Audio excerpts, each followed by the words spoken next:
Salut YouTube, j'espère que vous allez bien. On va se retrouver pour... alors ça va pas vraiment être un vlog, ça va être plus une démonstration.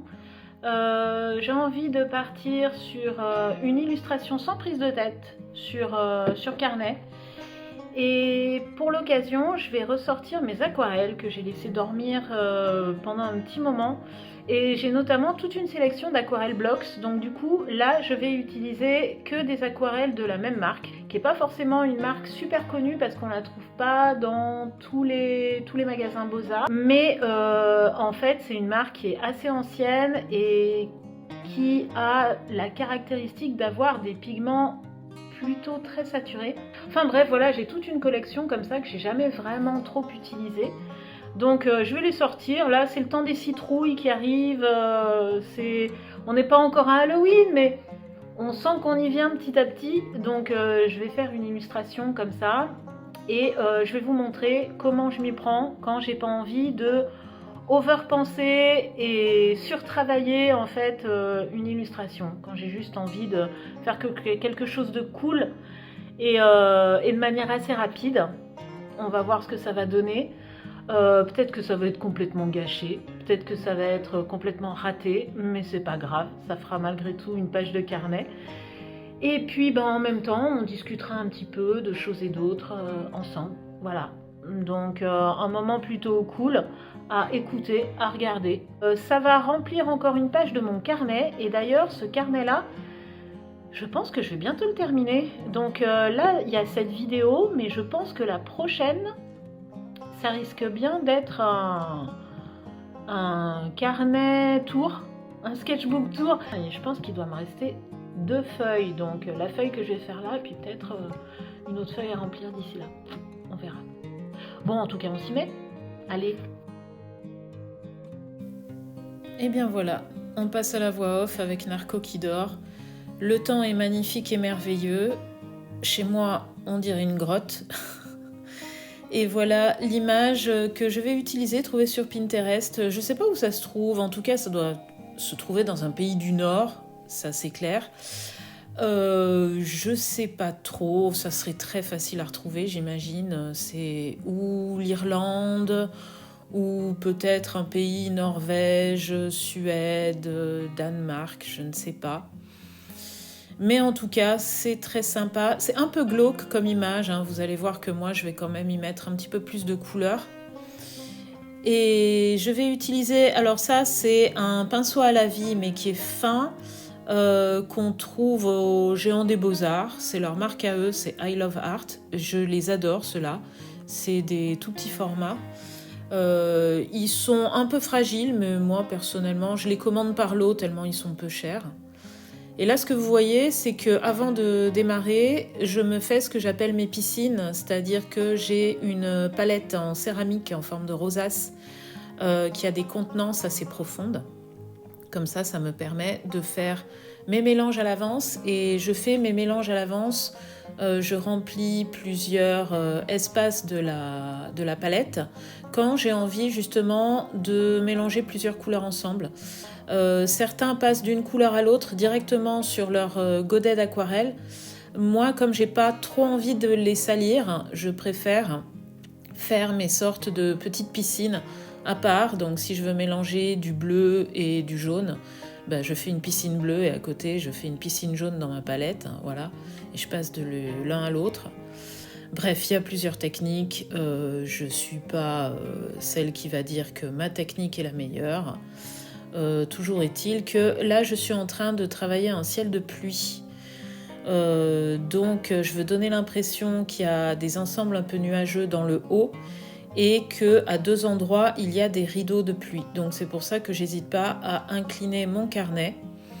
Je travaille sur des feuilles cellulose, donc ce ne sont pas des feuilles 100% coton. C'est du papier 200 grammes qui est considéré comme un papier pour aquarelle. Ce carnet est vendu comme étant du papier aquarelle. C'est du papier qui tient vraiment bien. C'est un carnet de la marque Hahnemühle. J'adore ce nom. Donc voilà, là je fais les effets de rideau de pluie. La feuille est mouillée. Je travaille dans l'humide. Je rajoute simplement des pigments à certains endroits quand j'ai envie d'avoir mes rideaux de pluie. Au-dessus, j'ai laissé une zone un peu plus claire pour donner l'impression que c'est plus un nuage à gauche. Et j'ai voulu diluer légèrement une couleur jaune sur la droite parce que pourquoi pas, et que tout simplement ça donnait un petit peu plus de relief. Voilà. Ça rend toujours bien mieux forcément en réalité qu'en vidéo, puisque en vidéo on a du mal à faire ressortir tout ce qui est contraste léger, ça a un peu tendance à tout écraser. Mais bref, voilà. Donc là, vous allez me voir faire mes premières couches, qui de toute façon sont quasiment les uniques couches que je vais faire, puisque vous allez voir qu'en seconde couche, ça ne sera que des détails par-ci par-là. Le but là est de faire une illustration de manière rapide. Et donc je n'hésite pas, comme vous le voyez, à mélanger plusieurs couleurs ensemble, à faire des dégradés, etc. Donc c'est quelque chose que j'aime bien, ça donne quelque chose d'assez vivant, et c'est aussi quelque chose d'un peu, comment est-ce qu'on peut dire, d'un peu magique, c'est-à-dire qu'on a toujours la surprise du résultat, on n'est jamais tout à fait sûr de ce que ça va faire, de ce que ça va rendre. On pourrait aussi aboutir à ces effets de mélange, de superposition de couleurs différentes avec les pinceaux à réservoir, vous savez, ces pinceaux en plastique dans lesquels on met de l'eau. On peut aussi le faire avec ça. Bon, là, en l'occurrence, j'utilise ce pinceau parce que je le préfère, mais voilà, il n'y a pas d'obligation. Pendant que vous allez me regarder faire, je vais discuter un petit peu avec vous. Au moment où je vous parle, ça y est, j'ai terminé tout le travail pour l'exposition qui est l'exposition culturelle pour laquelle je suis payée, donc pour laquelle j'ai dû fournir des illustrations, j'ai dû réfléchir à des ateliers, etc. et qui va se dérouler du 18 octobre jusqu'à fin novembre. Donc ça c'est vraiment cool, j'ai travaillé sur les contes savoyards, Maurianais, etc. Donc toute cette région, et j'ai fait des illustrations anthropomorphiques. Si jamais vous voulez voir un petit peu, n'hésitez pas à aller checker les vlogs précédents où on me voit faire. Quand je dis que j'ai terminé, attention, j'ai terminé la production en fait des illustrations, l'anticipation un petit peu des ateliers, et encore pas complètement parce que là on attend des réponses pour voir les établissements qui s'inscrivent, etc. Et par contre je vais avoir tout le travail de l'encadrement par la suite que je vais moi-même prendre en charge, parce que on n'est jamais aussi bien servi que par soi-même dans ces cas-là. J'ai produit 10 illustrations, j'ai produit 3 kakémonos qui font à peu près ma taille en hauteur, simplement. Et puis je vais aussi y associer mes yokai, juste pour faire une ouverture, les contes du monde, parce que c'est quand même pas mal. Parce que c'est vrai que ça peut paraître extrêmement chauvin de s'intéresser qu'aux contes de nos régions. C'est sympa d'avoir une petite partie ouverture, donc les travaux que j'ai fait sur les yokai, l'année dernière ou les années précédentes, ça date de quand? Mince, je sais même plus. Enfin bref, voilà, donc du coup je vais rajouter mes grandes illustrations aussi sur les yokai. Donc voilà, j'ai été bien occupée, mais ça veut pas dire que parce qu'on est bien occupé, qu'on roule sur l'or, et notamment là, l'organisation et la vie fait que je vais toucher les fruits de mon travail essentiellement à la fin du mois d'octobre. Donc c'est-à-dire que le mois de septembre, j'avais nada, rien, c'était ceinture quoi, et tout doit tomber à la fin du mois d'octobre, donc période où on me paye les ateliers, où j'aurai des rentrées aussi d'autres commandes. Et l'expo régionale pour laquelle j'ai travaillé, pareil, je vais récolter les fruits plus tard. C'est toujours ça habituellement quand on travaille sous contrat. Bon, on peut aussi avoir une avance, mais ça dépend en fait des types de prestations. Donc forcément, pendant toute cette période où je devais produire, etc., j'ai dû mettre de côté pas mal de choses, notamment ma nouvelle collection que je compte mettre en ligne dans ma boutique. Je compte faire ça en 2025, donc l'année prochaine. Je sais, je rate en fait le moment où on peut diffuser des nouveautés à la période de Noël, mais là c'est juste impossible et infaisable. Et puis la collection actuelle qui est les Jardins Fantastiques, je suis désolée, elle est quand même chouette. Donc je pense qu'il y a encore des gens qui peuvent décider d'offrir les jardins fantastiques à leurs proches pour la période de Noël. Et les jardins fantastiques vont disparaître en 2025 pour laisser place à la nouvelle collection que j'ai pas pu énormément avancer, qui sera les rivages fantastiques. Donc j'en aurai quelques-uns. Malgré tout, je vais essayer, maintenant que je vais avoir bientôt terminé, et si j'ai pas d'autres commandes financées qui vont arriver, ça c'est pas sûr, je vais essayer de faire aussi des petits formats pour mettre dans ma boutique, toujours sur la même thématique des rivages fantastiques, et peut-être même proposer des choses en crayonné, directement vendues en crayonné, parce que j'adore en fait le rendu du crayon, il y a quelque chose de très chouette. Alors c'est sûr, c'est plus du dessin que de la couleur, et c'est un peu idiot ce que je dis, puisque oui, si c'est du crayonné au crayon, c'est pas de la couleur, que c'est drôle, mais j'ai un peu arrêté de me dire qu'est-ce que veulent les gens, parce que franchement, on n'en sait rien. Des fois, on fait des trucs, on se dit oh, ça a trop bien marché, et en fait, pas du tout. Et puis des fois, on fait un truc, c'est moche, et là, tout le monde dit c'est trop joli, tu le vendrais pas. Donc, clairement, je me pose mais zéro question. La boutique en ligne, je la garde, je vais la remplir, de toute façon j'ai prévu cette nouvelle collection pour 2025, mais clairement ça fonctionne plus du tout, ça y est c'est arrêté, il se passe plus rien, j'ai zéro commande. Ce que je peux en tirer comme petite conclusion, mais là perso, j'ai surtout vendu des originaux, j'ai surtout eu des retours positifs avec des originaux. Au niveau des prints, bien sûr, j'en ai envoyé, mais rapport au coût de production, aux envois via la poste, parce que moi je les envoie en colissimo pour être sûr que ça arrive, ça me coûte aussi super cher et ça n'arrête pas d'augmenter, plus ce que me prend l'URSSAF. Clairement, je pense que je ne vais vendre que des originaux. Alors, des petites choses, mais je crois que je vais arrêter les prints. Dites-moi dans les commentaires.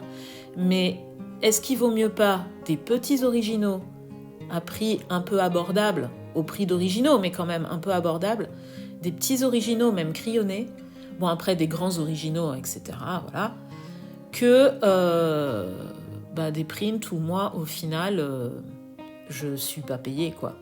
Parce que rapport au temps que ça me prend de gérer les couleurs, de faire les impressions et de les envoyer, je pense que me focaliser sur des originaux de différentes tailles, ça serait peut-être aussi bien. Et puis au moins, ça serait gage de quelque chose qui a vraiment de la valeur pour le coup. Je sais pas, si vous avez un avis, dites-les moi dans les commentaires. Bon, de toute façon, il y a de grandes probabilités que ce soit la force des choses qui me pousse à faire un choix. Il n'empêche que niveau travail, je suis arrivée dans une espèce de routine avec les ateliers, mais je sais pertinemment que ça peut s'arrêter. Il faut rien lâcher, il faut continuer à s'accrocher, parce que même si là il y a une impression de routine, c'est pas du tout stable, ça peut s'arrêter d'un jour à l'autre. Il y a une baisse aussi des inscriptions là, à la période de rentrée sur les ateliers que je fais, alors que c'était reparti. Donc voilà, c'est jamais sûr, rien n'est sûr. Je commence à avoir des ouvertures professionnelles qui peuvent être extrêmement intéressantes, mais pour l'instant ce sont des ouvertures.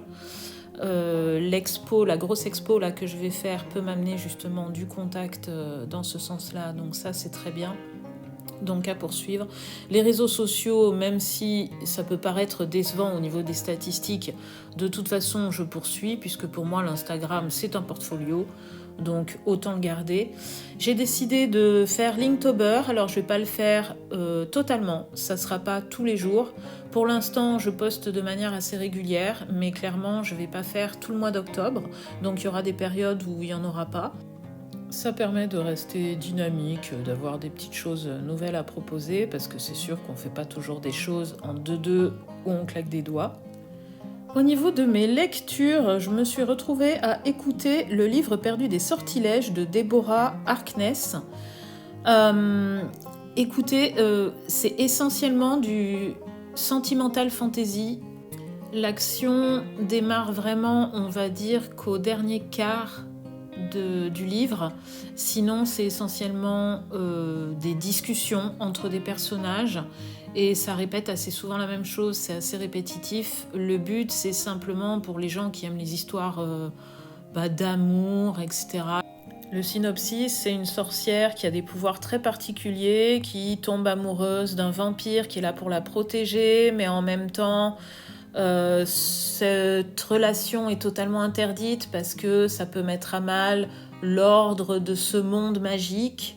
Mais c'est vrai que le style d'écriture, vraiment, c'est pas un style à moi qui me plaît en tout cas. Je sais pas comment je pourrais le décrire. Ce sont des phrases plutôt longues, assez répétitives, donc comme j'ai dit.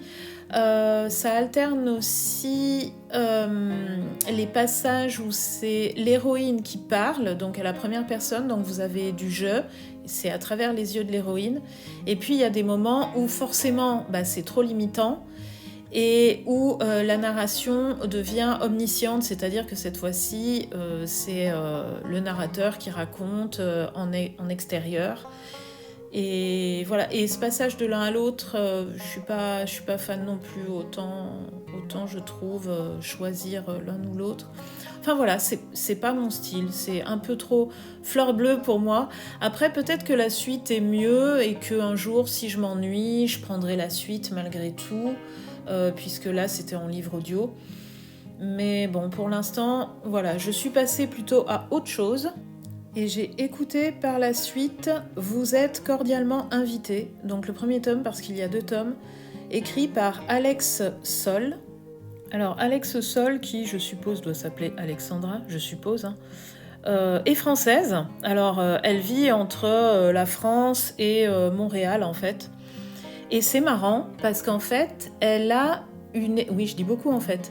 Elle a une écriture qui est beaucoup plus anglo-saxonne dans le style que la précédente qui, elle, n'était pas française et qui avait un style beaucoup plus français. Je ne sais pas si vous voyez bien ce que je veux dire, parce que là, en l'occurrence, Alex Sol, elle a des phrases courtes, elle va droit au but, elle a une écriture qui m'a beaucoup fait penser à Stephen King.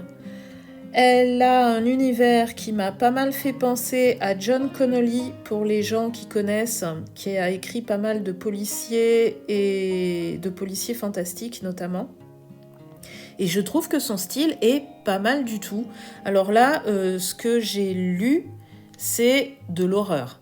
C'est un bouquin d'horreur, on est d'accord. C'est plutôt même un bouquin d'épouvante parce que ça parle de fantômes et de lieux hantés. Donc si vous aimez ça, ça peut vous plaire. Alors cet auteur, je suis pas sûre, mais d'après ce que j'ai lu à la fin, enfin ce que j'ai entendu puisque c'était un livre audio, il me semble qu'elle a d'abord débuté en auto-édition. Et par la suite, peut-être que ça a été édité. En tout cas, c'est présent sur le catalogue Audible Studio. Je vous fais pas du tout de pub parce que je suis pas sponsorisée par eux, je paye l'appli. Un petit passage de Narco, mon amour de chat. Et en tout cas, c'est lu par Vincent de Boire, qui est un des lecteurs quand même assez connus de Audible, ou Audible, et qui lit notamment des grands titres, etc. Donc apparemment, ils leur font confiance, et c'est vrai que c'est pas mal écrit. Alors, c'est le premier livre que j'ai lu d'elle, et je sais pas du tout si, ma foi, après, elle écrit tout pareil, si c'est redondant dans son style, dans ce qu'elle raconte, etc. Moi, tout ce que j'en sais, c'est que ce premier bouquin, je l'ai bien aimé. C'est donc une histoire de fantôme.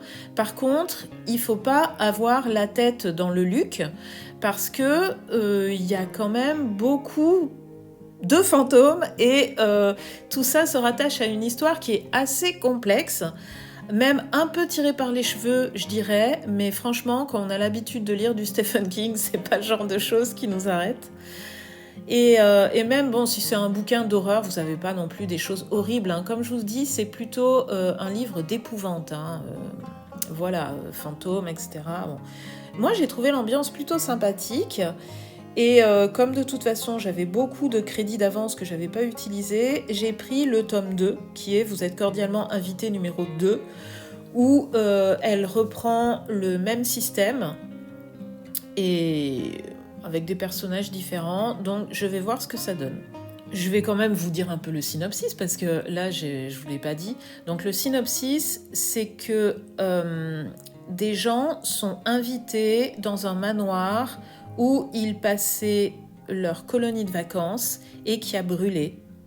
Ils sont invités à la réouverture de ce manoir, alors ils sont un peu surpris, c'est 4 anciens copains, et ils se retrouvent là-bas et ils vont se retrouver dans un piège fantomatique avec une histoire comme ça du passé à dérouler pour essayer de s'en sortir. Voilà, j'ai quand même réussi à faire un petit point lecture, je suis pas peu fière, et il y a aussi un livre que j'avais commencé de lire que j'ai laissé tomber qu'il va falloir que je reprenne. Voilà, bon bah j'en profite pour vous faire un petit face cam juste pour vous dire au revoir et merci. J'espère que ça aura été pour compenser le temps qui était vraiment plus qu'horrible tous ces jours de toute façon. Il a fallu que je compense avec pas mal d'éclairage, mais qui dit autant d'éclairage dit forcément la création d'ombre qu'on veut pas forcément. J'espère en tout cas vous avoir montré l'essentiel, que ce que j'ai pu vous dire, ma foi, vous a pas ennuyé et que, ma foi, vous avez passé un bon petit moment avec moi. En tout cas, je vous fais de gros bisous, je vous dis à plus. N'oubliez pas, je suis sur Insta si vous avez envie de me suivre et de voir du coup un peu ce que je fais sur ce réseau social là. N'hésitez pas à partager si vous pensez qu'il y a des gens qui peuvent être ok avec mon univers. Et n'hésitez pas aussi à faire un tour sur martycruz.fr. Il y a mes shops et d'autres choses et mes portfolios. Et voilà, donc je vous fais plein de gros bisous. Je vous dis de bien rester créatifs. Si vous avez des questions, n'hésitez pas dans les coms. J'y répondrai avec plaisir quand j'aurai le temps. Il n'y a pas de souci. Et ciao ciao.